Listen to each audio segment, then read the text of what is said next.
সব থেকে নিকৃষ্টতম ভয়াবহ মবের নাম শাহবাগের সন্ত্রাস। যেই শাহবাগের সন্ত্রাসের মধ্য দিয়ে বাংলাদেশের প্রথম বিপরীত রাষ্ট্রকল্প তৈরি করে এখানে প্রত্যেকটা রাষ্ট্রীয় প্রতিষ্ঠানকে ধ্বংস করা হয়েছে।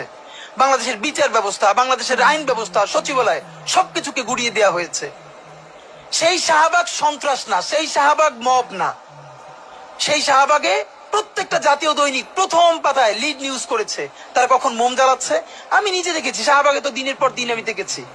যখন 40 থেকে 50 জন লোক মাত্র, দুপুরে লোক নাই, তখন মিডিয়াকে বলে দেওয়া হয়েছে এমন করে উপর থেকে ক্যামেরা ধরতে হবে যাতে অনেক লোক দেখা যায়।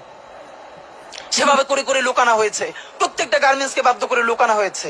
আমার বিশ্ববিদ্যালয়ে, তখন আমি ঢাকা বিশ্ববিদ্যালয়ে পড়ি, আমার ছাত্রলীগের যারা আমার সহপাঠী ছিল, ওদের রুমে dry cake, 7 up, Coke, Sprite, biryani দিয়ে ভরা থাকতো। শাহবাগ হলো পৃথিবীর এমন একটা আন্দোলন যেখানে কাচ্চি থেকে শুরু করে সমস্ত